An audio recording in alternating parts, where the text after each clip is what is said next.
How's it going, guys? Akira here, and today I'm bringing you a video. In this time we will be talking about the PlayStation 5's 5th anniversary. So yeah, it's been 5 years since the PS5 has released, which is crazy to think about. Basically half a decade that we've gone by with this console. And it's funny too because it feels a lot shorter, especially because stuff that was going down in 2020, and we had a chip shortage, so I felt like we had less time with the console because nobody was able to get their hands off on them, right? They were sold out everywhere. Scalpers had them for like $1,000 on eBay. So people really didn't start getting them until like late 2022, maybe 2023. I believe it was 2023 when I got mine. So, to a lot of people, feels more like this console came out like two and a half, maybe 3 years ago, rather than 5 years. So, it's like a weird time warp situation, which is funny enough. But yeah, crazy 5 years. And yeah, this console has been a success for Sony. It's reached 84 million units. So as of now, it's sold the same amount as the Xbox 360. So that's crazy. And I believe it has 3 million more left to catch up to the PS3. Because last time I checked, the Xbox 360 was at 84 million and the PlayStation 3 was at 87 million. So then the PS5 needs 3 million more to catch up to the PS3. But anyways, yeah.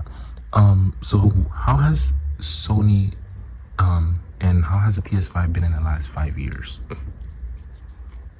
The PS5 feels more like a PS4 Pro, right? Kind of how the Xbox Series X feels like an Xbox One X Pro, like a Pro version of that.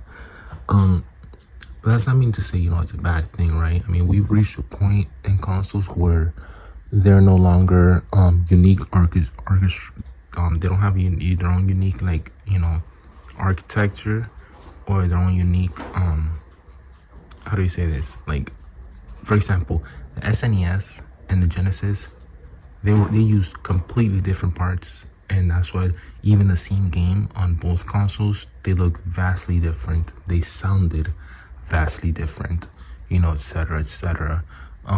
Same thing with the N64 and like the Saturn and PS1. It could be the same exact game, but it's just different versions. But then we started seeing less of that, the PS2, GameCube, Xbox, Dreamcast era, the same game across all platforms. They started to necessary to play the same.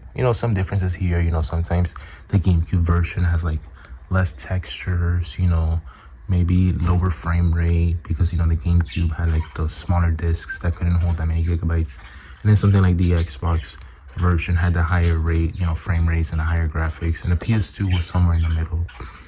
And then we started seeing even less differences and more similarities when it came to the PS3 and 360, right? And it was virtually the same game on both consoles, and then that's where we are now. Another thing too I will say is that PC has caught up and surpassed consoles.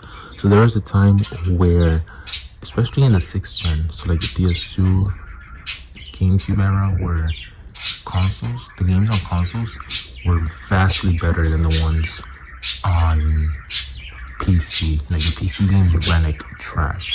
But then towards the end of the 7th generation, and then definitely the 8th gen, somewhere around like 2011, 2012, that's when PC games started to become and outperform console games. So yeah, so then consoles started becoming more PC-like in their architectures. So that's where we get stuff like the PS4 and the Xbox One are basically the same, right? Same thing with the PS5 and Xbox Series X. So that's where we are now. A lot of people are also disappointed in the fact that most of the games that came out for this gen are also part of last gen, but that's because these consoles just feel like pro versions of the previous ones. So they're like, we might as well also have them on the previous gen consoles because it runs the same and we might get more money out of it. So let's say a publisher who wants to make a game for PS5, right? And they could be like, oh, you know, maybe we could only get like 2 million sales out of it. But if we also put on PS4 with a console with a bigger install base, maybe we might sell this game. You know, we might get 5 million sales.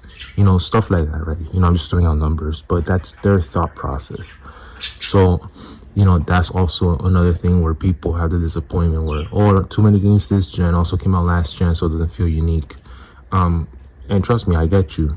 I understand. But in a business perspective, it also makes sense why they did it that way. You know, stuff like that. Because I know the whole criticism of the PS5 is that like half of its library is also on PS4. You know, stuff like Miles Morales, Sackboy Big Adventure, God of War, Ragnarok. You know, all those games, they're PS5 games, but they're also on PS4. But I mean, I'm pretty sure, you know, I'm sure that was Sony's thought process, you know. Let's say, for example, Ragnarok or whatever game, right? You know, they're like, you know, we can only get this certain number if we only have it on PS5, but we have it on PS4, we might double the number of sales. So that's the thought process. But regardless, right?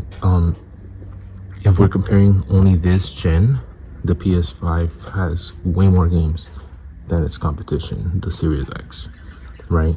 The IPs, the exclusives, whether it is, you know, God of War Ragnarok, Astrobot, Horizon, Gran Turismo 7, Returnal, Demon Souls, you know, all those other games. There are games and experiences that you only get on PS5 and not on Series X, right? And then, so that's where it is. And then ever since, you know, the Xbox One, Microsoft, Sony has had the lead, right? So then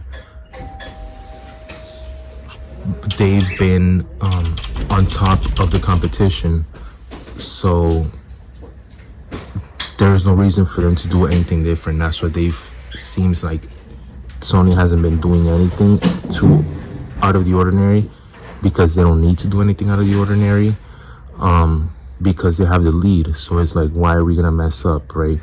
You know, just keep at a slow pace, or not a slow pace, but just keep at the same pace that you've been doing, and you'll just maintain the lead until you reach the finish line. So that's basically what it is. That's probably why it feels very unexciting, and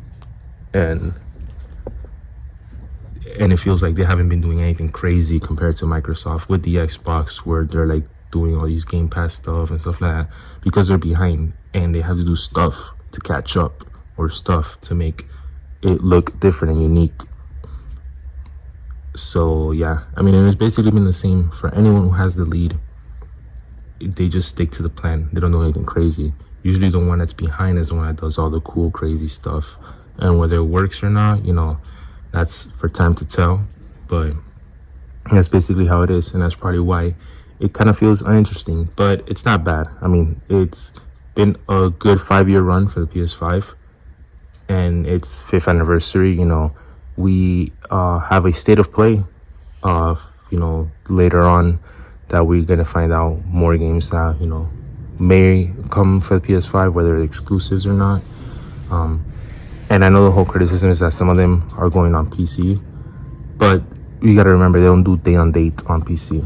They release a game, a year and a half comes by, and then they put it on PC to maybe push some extra sales, right?